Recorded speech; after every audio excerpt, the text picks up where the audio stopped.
ராமேஸ்வரத்தில் அதிக அளவில் வெள்ளம் தேங்கியது தொடர்பாக ராமேஸ்வரம் நகராட்சி ஆணையர் ஆண்டவருடன் நமது செய்தியாளர் புபேஷ் நடத்திய கலந்துரையாடலை தற்போது காணலாம்.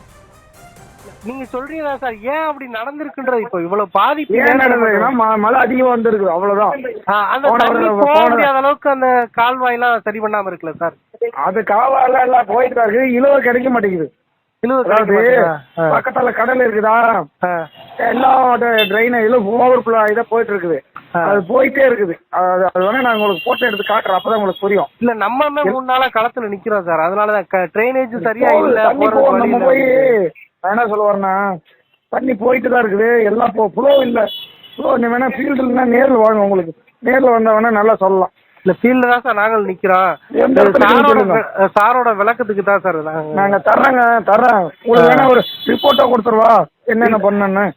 இல்ல இப்ப ஏன் தண்ணி போகாம இருக்கு? ஏன்னா ஏற்கனவே நிறைய வந்து இல்ல இல்ல அரசாங்கம் நிதி ஒதுக்கி இருந்தாலே அது என்ன பாருங்க சொல்றீங்க. நீ ஏன் போகலன்னு இதா அது எப்படி சொல்றது, தண்ணி போயிட்டு தான் இருக்குது, லேட் ஆகும். டைம் ஒரு 1 hour 2 hourல போகும். மழை தொடர்ச்சியா வந்துச்சு, பெரிய மலைங்க.